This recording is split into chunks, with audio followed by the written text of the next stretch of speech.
Red box somewhere. You are live. Look at that. Good morning. And Thursday, May 29th, 2025, here at 9 o'clock in House Transportation Committee and room. And welcome to the senators from conference to start our conference committee on S.123 miscellaneous motor vehicle laws. And this morning, I guess we will have our legislative council walk us through the differences between our version and yours, and then we'll accept your agreement and move on. But and after we go through all the differences, we will. Yeah, we appreciate that. We could all be here, and we appreciate the muffins. And then after we get through the walkthrough, we'll see what we can agree to at that point, and then make sure that we set up some time to come back and revisit if necessary. And unless you'd like to add something. No, I agree with what you said. It would be nice to get it all done now, but if we have to come back, I'd like to get it done today, for sure. And let Damien take it away and let us know what he's done overnight. Great work, I'm sure. I came up with an agreement for all of you, so just go ahead and vote. No, so I'll walk through the differences. I have, yep. So you all have a side by side in front of you. So all of the areas that are highlighted in green, your language matches up. So there's no differences there. And unless there is a technical correction to be made, there's no reason to address that, and I will double check while you're discussing after I do the walkthrough here, because I do believe there are two technical corrections that need to be made, and I'll just find those and let you know. So the first section where you have a difference is section 8, the license fees. I'm sorry. David, sorry that I was asked a question. There is a question about section 3, DMV language. Right? Is that where Section 3. advice on IDs? It's section 17. Okay, never mind. Yeah. Right. Yep. And I will mention that. Yeah, when we get And I have the DMV's proposed language drafted as well, so the committee can look at that. And then I can send that to Megan if you want to look at it. So it is available. So in section 8, the Senate had reduced license fees for individuals who are receiving SSI or SSDI benefits. And the House eliminated those reduced license fees. Both sides have the waiver of the license fee for individuals who are transitioning out of the foster care program. The next difference is section 11. And this is a relatively small technical difference here. So the Senate here had added in language that prevents what we call masking for individuals who have gotten a traffic violation and have a commercial learner's permit. So this was closing a loophole in that law. So you can't defer the sentence for the violation there. And current law provides for anything other than a parking violation. While we were in the House, we checked in with, there's a companion bill that was moving through judiciary addressing DUI and judicial bureau actions, and they had expanded the language to include vehicle weight and vehicle defect violations, which is the also permitted under federal regulations. And so the House opted to align with the bill that has been moving through the judiciary committees. And so that's relatively minor difference there, and it aligns with the federal law. So otherwise we would have been narrower than the federal law, which is permissible, but not as for giving to individuals who hold a CDL or a CLP. The next changes in section 17 were two minor language changes in the House. The first was just a technical change, changing a dash to an and. The second was adding the words continue to in place of be informed, or ahead of the words be informed of the option of obtaining. As Representative Pouch alluded to, the DMV's council reviewed the language and identified some concerns, particularly in light of guidance that has recently come down from the U.S. Department of Transportation regarding potential withholding of state grant funds in instances where they believe that you may have been impeding the enforcement of federal immigration law.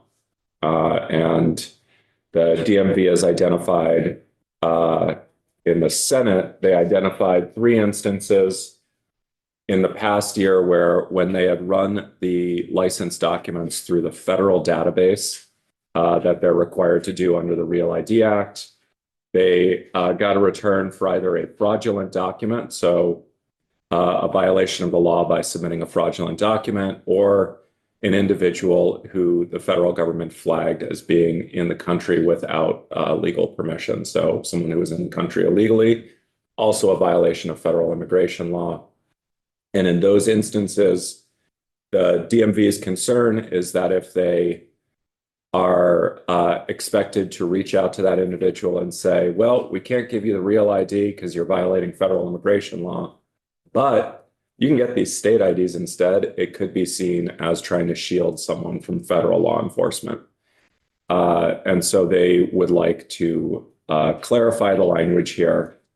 And I can pull up that language for you later on or right now, whatever your pleasure is, to show you their clarification. So that's not reflected here. it's not reflected there. This is your language, but I have that language drafted up and ready to go.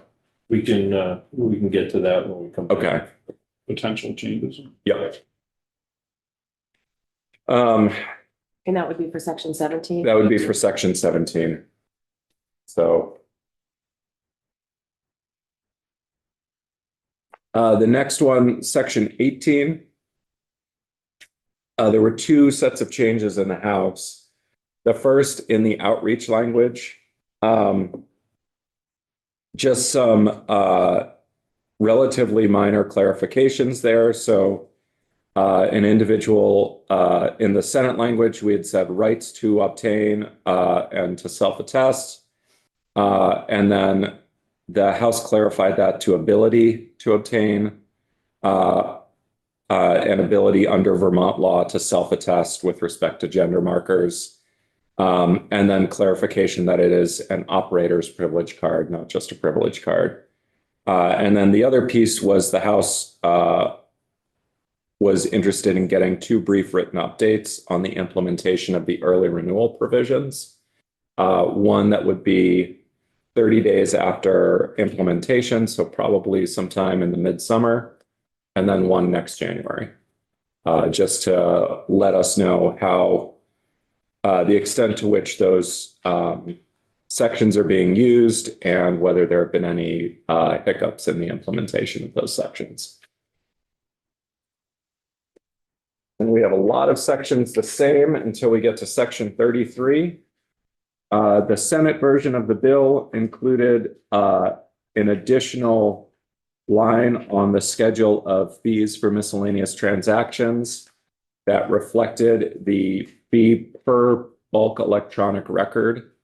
And this is related to the number of lines of electronic records that you can fit on a page if you actually printed them out in these bulk records requests. In the House, they came back and said, we actually don't need this change. So we prefer if you just delete it from the law because it is covered by existing language, which has the charge per page for those bulk electronic records.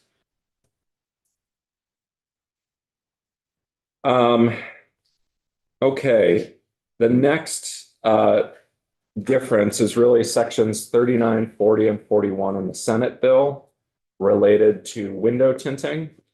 The Senate had updated the change from last year's law. They'd replaced the change in last year's law, which cross-referenced federal regulation related to the requirements for windshields and automobile glass, and replaced it with a visible light transmission level of 70%, which is the minimum amount of visible light transmission permissible in a new car, newly manufactured car, for the windshield and driver and passenger side windows in the front seat. And then the House has opted not to include that language in their version. And that is several pages of this. So we're going to skip up to section 43 in the Senate version, 39 in the House version. These are really two approaches to generally the same issues. The Senate proposed a study committee to look at issues related to purchase and use tax on motor vehicles and issues with onboard diagnostic malfunction indicator lights during inspection.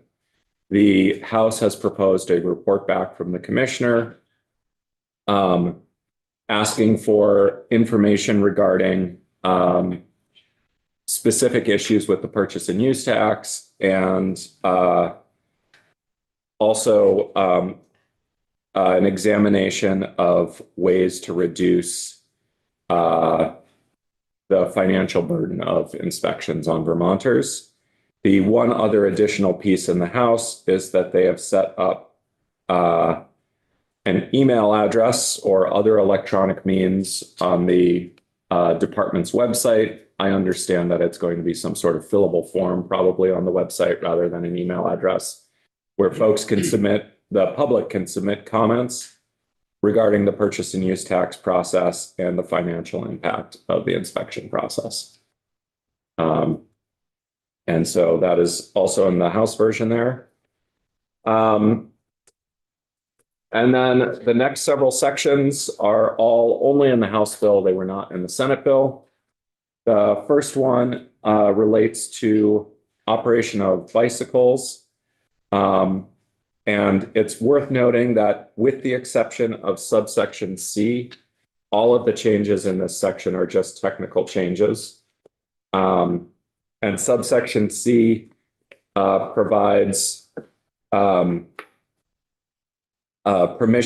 legal permission for individuals to ride their bike across an intersection when the walk signal facing them turns on, which is already occurring in many instances, but this is making that consistent with the law. In that section, in B, though, we did, there is a change saying, operating two abreast, you may not ride versus shall not. I don't know how significant that is. I think that would be considered more of a technical change. So historically, we said both may not and shall not. And now to try to avoid ambiguity, we've switched to using may when it's permissive and shall not when it is mandatory. And so may not would have been construed as a mandatory. The not would make it a mandatory piece here. So I think that's really more of a technical change to bring us in line with our drafting style. So, yeah. All right. But thank you for highlighting that. The next section, section 41, is a brand new section added in the House. This relates to bicycle control signals, which are those traffic lights where instead of a regular light, you have a bicycle symbol. Senator White has the first one in the state in her district. And so this is adding that language in, and it provides the basic green, yellow, red guidance for operation at those signals. And it does also provide guidance on what you're allowed to do if you approach an intersection and you have traffic between you and the direction you want to turn. So, for example, the bridge coming over from Route 2 over by the bank and the high school here, the bike lane moves to the middle of the turn lane and the straight ahead lane. And so if, for example, in a situation like that, there was a specific bike control signal, you couldn't take a right on red across traffic in the lane next to you because of the danger that poses. So that's laid out in here. And I don't anticipate a bicycle control signal there, but it's the closest example I have to think of. And then section 42 is just outreach language to next year, next April, have the Commissioner of Motor Vehicles and Public Safety in consultation with stakeholders develop some new outreach materials to help educate the public about the rules for operating bicycles at intersections, and also the rules for operating motor vehicles around bicycles and other vulnerable users, such as safe passing distances. So, and that brings us to sections 43 and 44. Section 44 was in the Senate version of the transportation bill. This is the legal trails language. Section 43 is intent language that the House added. The important piece of that is subsection B that provides that it's the intent of the General Assembly to clarify municipalities' authority to exclusively or cooperatively maintain legal trails under the provisions of 19 VSA Chapter 3. And then section 44 is virtually identical to the Senate language. It is worth noting that I renumbered the definition of trail to try to improve clarity there. The other thing I do want to note is that the language municipalities have the authority to exclusively or cooperatively maintain in the definition of trail is not necessary. That was something in the initial draft that was carried over because of the way we define town highways. And it occurred to me as I was rereading this that we define town highways that way to distinguish them from state highways. So the important language for maintenance occurs later in section 302 and 304 of 19 VSA Chapter 3, where you actually say municipalities shall have the authority to maintain. But putting it in the definition may actually create additional ambiguity going forward. So if you do keep this language in, you may want to revise it to that definition there just to take that language out, or to clarify that it's have authority to maintain pursuant to the provisions of this chapter. And that would be the alternative, is just adding pursuant to the provisions of this chapter. Just to clarify that, and that way you avoid an argument similar to what's going on in the litigation that we have talked about at great length, where there's an argument over who has authority to maintain.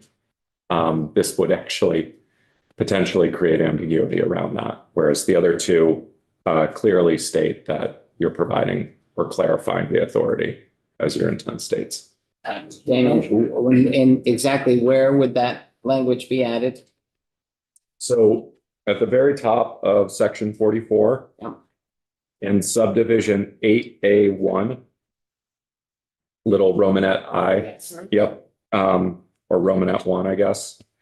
That where right now it says municipalities, trail means a public right of way that is not a highway, and that municipalities have the authority to exclusively or cooperatively maintain. And really the key pieces there are that it was previously designated as being a town highway, and it's a new public right of way laid out for that purpose. So you could either say that municipalities have the authority to exclusively or cooperatively maintain pursuant to the provisions of this chapter, or you could just take that language out altogether, because it doesn't actually, the authority is actually granted later in the chapter. In sections 302, which is on the next page, and 304, which is on the page after that. So just, yeah, that was something that it didn't occur to me until a couple days ago as I was rereading this and rereading the section. One of the advocates had come to me and asked a question about why we were putting that in the definition, and I reread everything and realized that this language, which dates back a couple of years to an earlier version of the bill, it had been done to match it up to town highways, but we do that with town highways to distinguish them from state highways that are in your districts. So. So the number 5 section, that is preferred, is that what you're saying? If we were going. Yeah, so 302A5, leave the language that if you're gonna keep this language in, 302A5 and then 304A24 on the next page. Both of those are where you set out the authority to maintain the town highway. And so both Both of those. would be appropriate if we want to have that. Absolutely. If you want to keep this language in, both of those are the appropriate places to keep it. Okay. And that will make that clear. In the definition, it may actually muddy the waters a bit. Okay, So. thank you. So would it be possible to have you draft up exactly what that section would look like? Oh, yeah. Yeah, that would be an easy change. So. Could see it, Yeah, and I can draft the 2 alternatives for you so you can read them, just of that 301.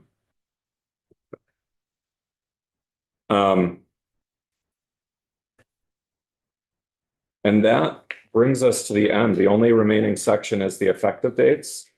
So the House, their one change from the Senate effective dates, apart from the elimination of the window tinting language, so you don't need the window tinting effective date, which was subsection A in the Senate, is to make the early renewal of operators licenses, privilege cards, and non-driver IDs take effect on passage rather than July 1. So that'll be a difference of probably about 2 weeks.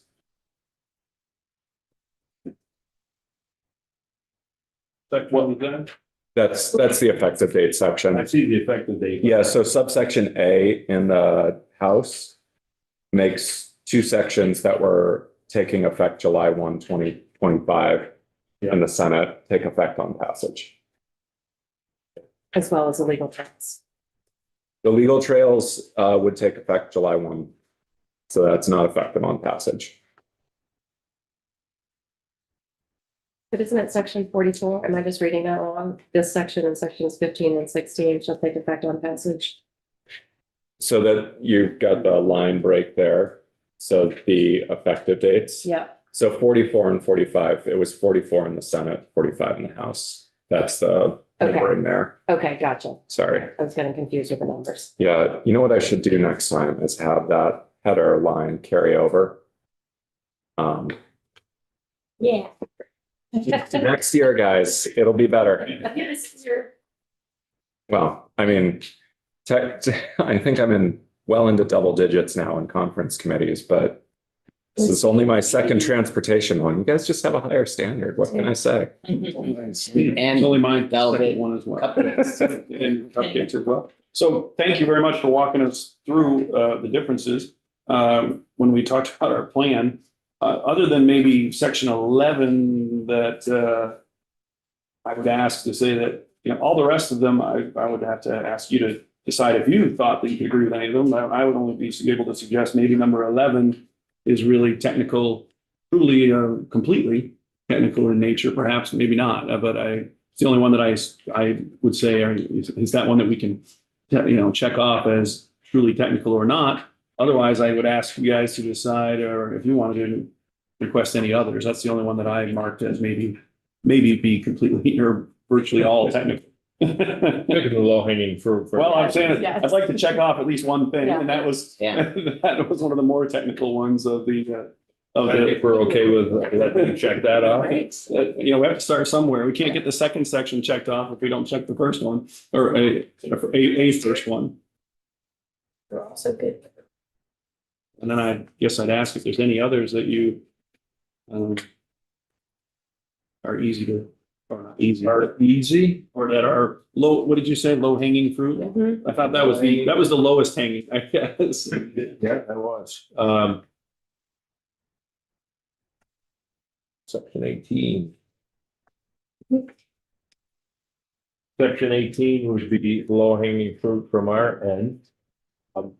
We would agree to your change there, Great. okay? Yeah, we Look at the just, progress. Look at that. Yeah, we had the addition because giving as big of a issue as it is, the amount of time and energy being spent on it and preparing to spend on it, we just felt that everybody should know how it goes. Thank you. I'll give you For another that. one. All right, well, we appreciate that. We're on a roll. We appreciate that one. 43, I want to make sure I have these. Which is. Yeah, that's good. Yep. Section 33. Bulk records request. I'm okay with that. That was a tough one for us. two, We 3 in a appreciate row. your willingness to collaborate. Look at that. Commissioner, you requested and there it is. Just like that. See the impact you have?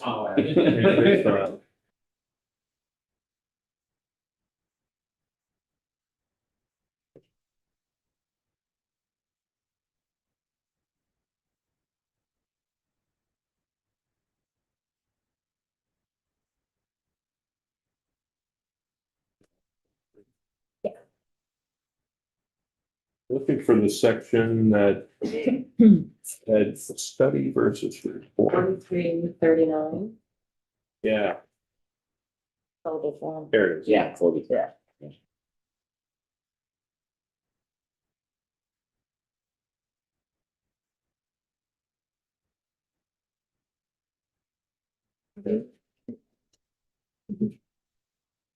Again, we're easy. Look at that. We skipped over some other things. You know what's that? Is that so? Okay.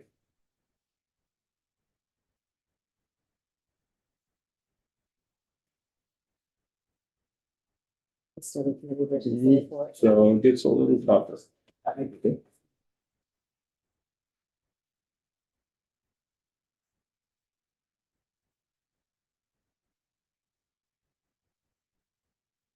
Let's talk 11, Bikes. 33, 43, 39. We, on the bike section, which is 40. I think the committee's my side of the table can probably agree that we didn't take enough testimony on that. Or any testimony on that, other than hearing from local motion at the beginning of the session. So we would advocate for that to come out. That is 40. I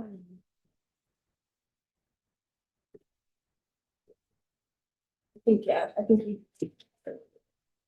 Yeah, section 40 advocate to move, and then moving right on to 41, we can talk about that in a minute, but 41, we were okay with.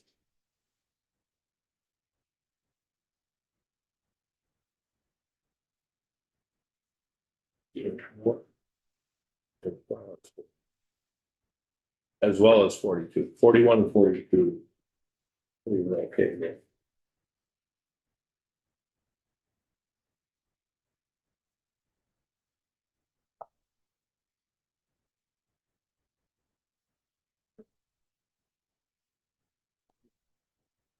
I think our main concern with 40 is that it could lead to a lack of safety for bikers and for drivers. So we did not take testimony to understand this issue fully. And I think we'd like to hold on this one for a bit. If there's anything more you might want to say about it, I think we have a little bit of uncomfortability with potentially the risk involved with this section. Well, we have two very avid bicyclers and as evidence one that does not. I would certainly welcome you to comment on either of Sure. them, comment on 40. We took 40. extensive testimony on this because we also considered some other things. And also with the realization there are several municipalities that do allow this.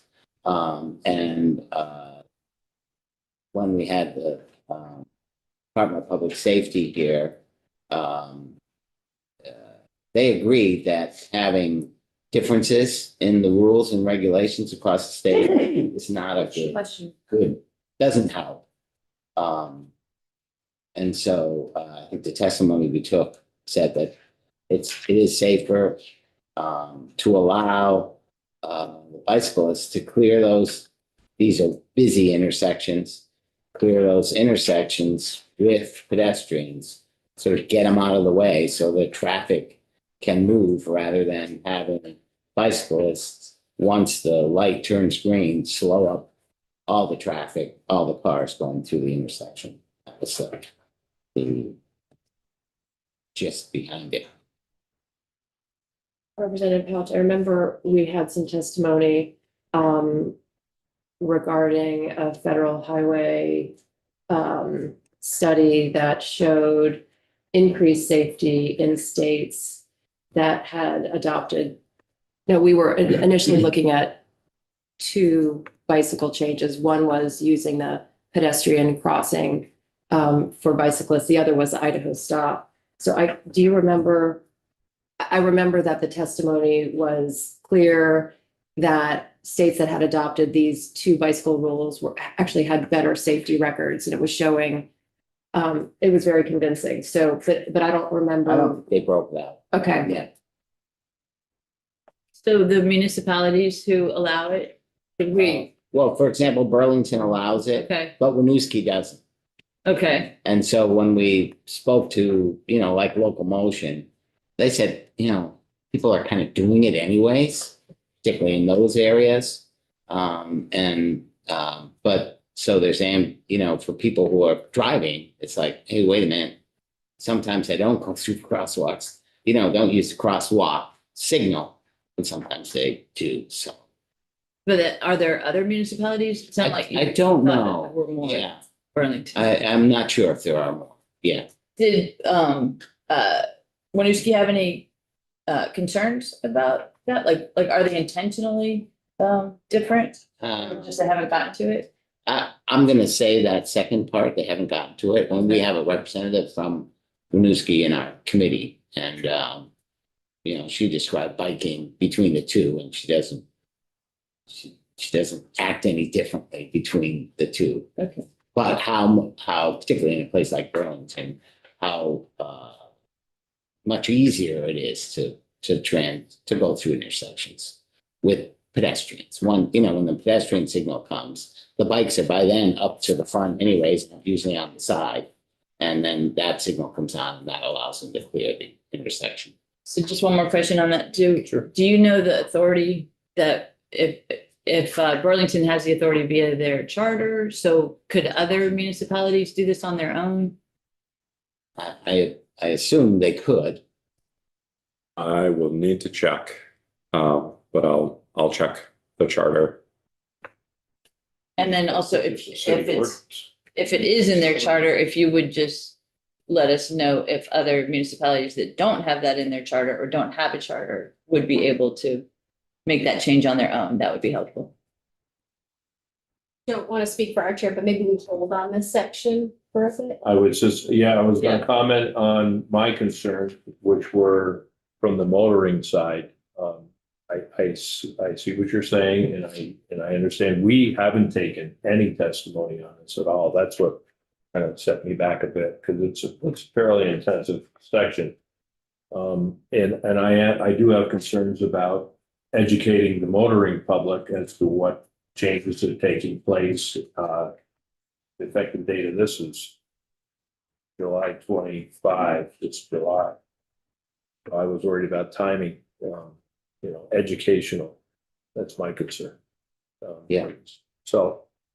we can hold on that and come back to that. We did discuss early in this discussions about these bicycle changes. We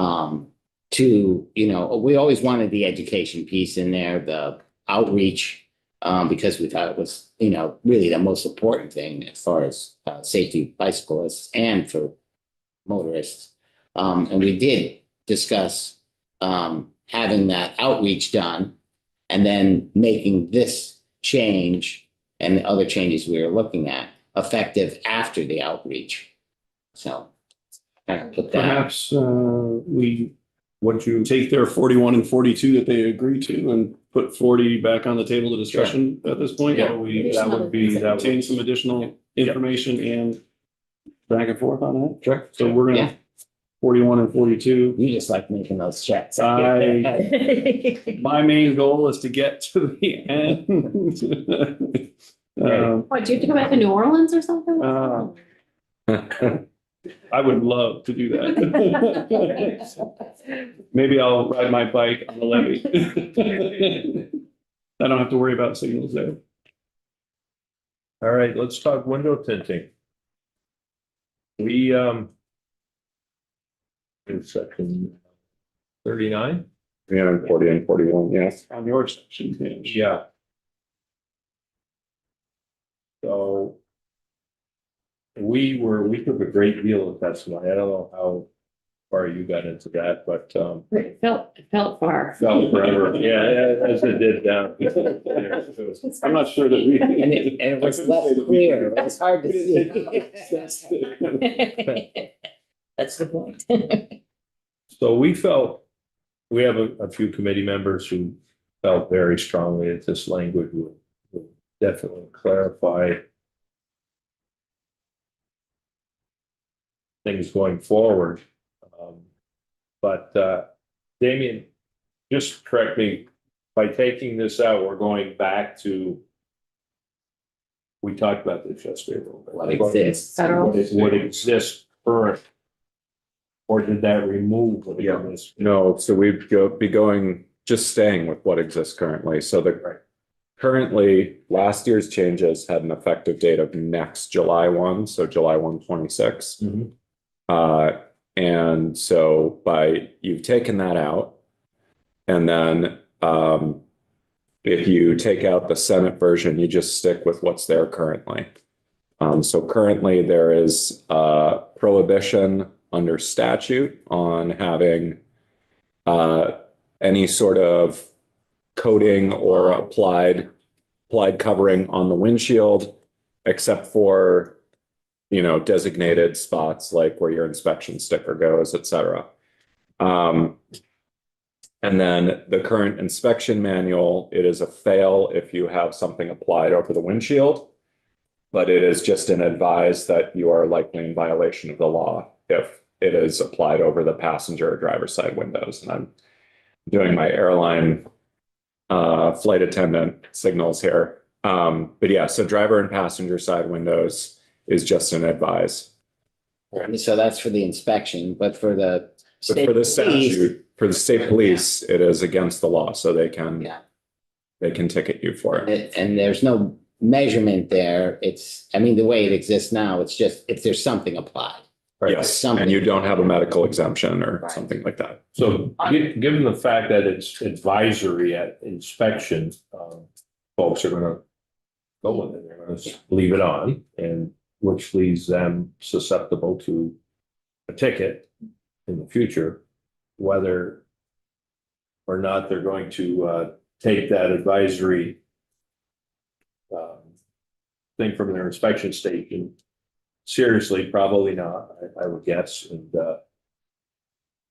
I think our language in the window tinting kind of sets the parameters for in permanency for how it will be 70%. It's at inspection. I know there's a little bit of heartburn with the whatever you call that machine that's going to test the 70% transparency or whatever it is. I guess it's $100. You took testimony on that, correct? We did. There were some very opinions on how much that equipment would not cost and outrolling it across 1,600 inspection stations.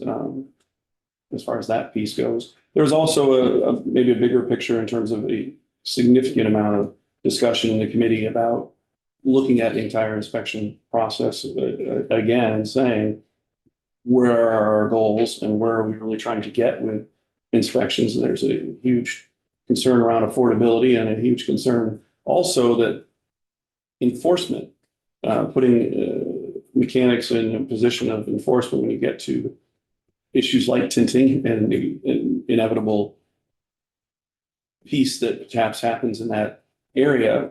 We've also seen a pretty significant drop in enforcement across the entire state. And we took some testimony on the amount of dramatically less tickets that have been written on inspections, the dramatic, especially as it being secondary and the shortage that we have in the police area. Sometimes it makes me wonder, adding an additional requirements and or expectation of enforcement when we're at such a low level of enforcement in our motor vehicle laws, we struggle with that a little bit.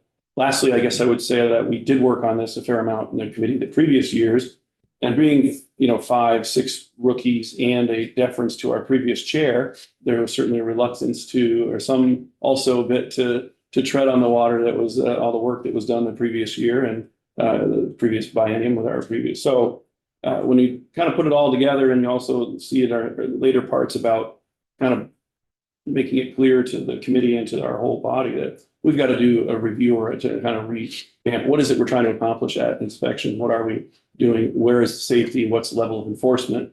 And then how are we going to handle those situations when we drive a confrontation at the inspection station? So those are all sort of around a storm of concern about what we do going forward. Yeah, that's a larger discussion, the whole inspection piece. We're there now as far as inspection goes. They have to make some tough decisions. Just following the current manual, that can be very controversial at inspection, and we're doing it now. So, this is another. It's controversial, but Can I just add a little bit? I'll just add a little bit. I mean, I think our committee took testimony and there's strong agreement that tinted windows are a safety issue. Safety for public safety, police, certainly safety for anybody who wants to make eye contact with somebody in a car.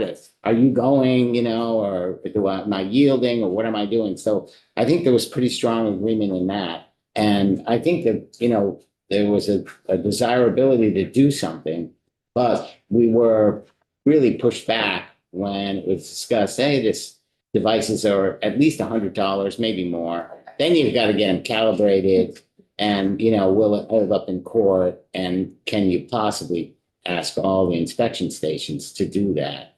That was, I think, the piece that we're, very concerned about. And putting something in that nobody's going to enforce might not be the best approach either.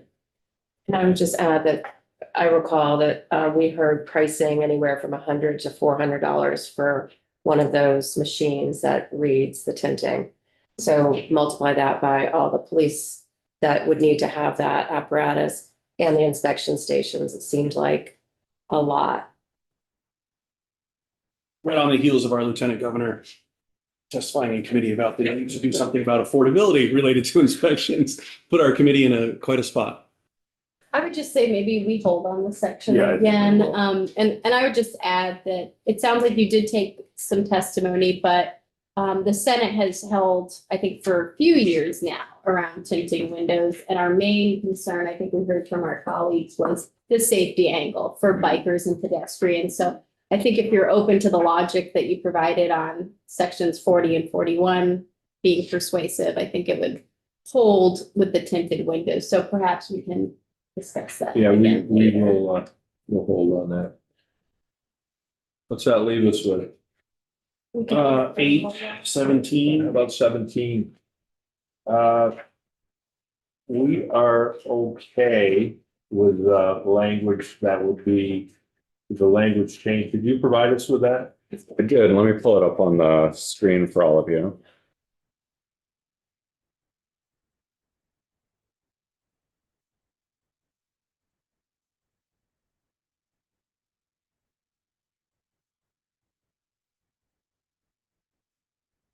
Right, so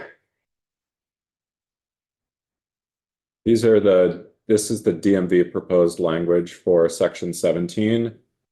So it would provide that it is the intent of the General Assembly that the Commissioner of Motor Vehicles, to the extent permitted by federal law, ensures that any individual who is unable to or does not wish to comply with the requirements of the Real ID Act continues to be informed of the option of applying for an operator's privilege card pursuant to the provisions of 23 VSA 603F, or a non-driver identification card pursuant to the provisions of 23 VSA 115.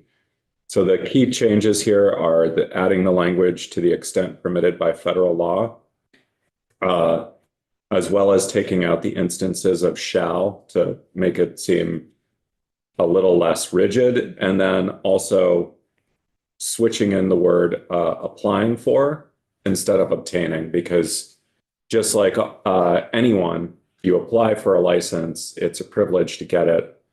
But if you don't provide the right documentation, or it turns out you have a license in another state, variety of reasons you can get denied to get your license. You can apply for it, but they can't guarantee that they're going to issue the license or that you'll be able to obtain it. Representative Pound? Yeah, so we have DMV here. And I know like on the website, it sort of gives you some, all these IDs and everything you need to do, which I thought was quite good. Will this language, what, if anything, will this language change in what we now see on the website and what is now informed to people as they apply?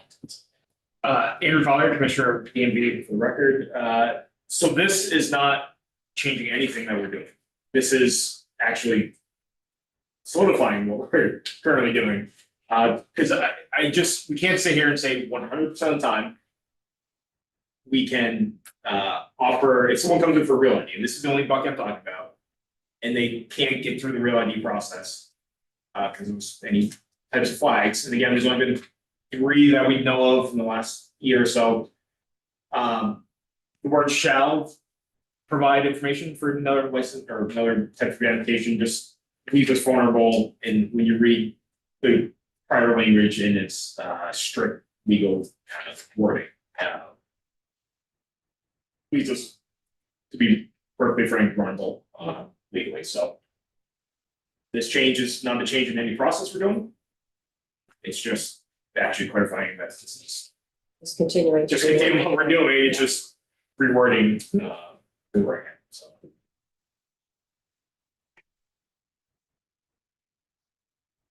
How do you feel about that? I think that we're comfortable with it on this side. I think we're accepting it, yeah. Good. Okay. I guess you'll draft that and put it in, and we already drafted it, and we'll add it to the next when we meet again. Thank you, David. Welcome. So that leaves us, according to what I've got written down here, section 39, 40, 41, open. Mm-hmm. Bill? 8. Your section. Yes. Yep, section 8. Section 8, I think we have a proposal. we do. Did you draft that or? Section 8, let me just see. Let me remind myself what section 8 is. That's the SSI, SSCI? I did not draft anything up, but if I understand your proposal right, do you want me to speak to it or? Yeah, We have to, we'll come back to it. okay, yeah, You think we squeeze it in 5 minutes? I, I'm not asking you that. yeah, I was gonna say, Let us summarize the ones that are open and Let see me- if we got any time left. Let me just throw this out at you on section 8. Our proposal, I think that we haven't drafted yet, but is basically moving the effective date out a year. So it wouldn't be a hit. It's a $309,000 hit to DMV. We have members of the committee who feel very strongly about trying to help out the underprivileged in this case, and so our proposal would be not to put that, what's the effective date of July 1st, 2026. Yeah. Well, we appreciate that. I think that we're all pretty clear that we've been, the concept is certainly a good one, and it is something the committee looked at, and understands if there is help for that area, perhaps it shouldn't come out of transportation funds. That's been our number one theme since the beginning of the session, is that our job is to protect those deep funds and to make sure the rest of the body understands the challenges that we're up against. And that's the direction. And we were very strong 10-1 on our straw poll to take it out. So I want to make sure it's very clear that we agree that it's an area of people that we like to help. At the same time, our goal was to protect transportation funds, and we were very strongly in the 10-1 on the straw poll too. Yeah. So we appreciate you bringing it to the table. We'll take it in the discussions. We have floor at 10. And we've already put a couple of others that you've there, I guess I would say. So we will talk about it. Think about it. And, we talked about the options that were available to supplant that $309,000. The general fund is not gonna go for that. It's a DMV issue. And we do have, so the date also may perhaps help with that, but we'll talk about it. This is a year to plan for it. Section 8 is open, and then 39, 40, 41 on your version for tinting. Yep. Section 40 for on our section, 40 for bicycles, 43 and 44 on legal trails, and 45 for effective dates, 45 on our section numbers. Yeah, That's what I show as open. Did I miss anything? I don't think so. Okay. Well, we really appreciate you coming up. We have the floor at 10. What's the next time you guys thinking we might be able to be? About 1. 12:30, 1 o'clock, 1 o'clock? All right. Sure. Yeah. We'll talk to you back here. I won't bring much. You're not gonna bring Okay, lunch? thank you. That's- We'll be you certainly prepared chose on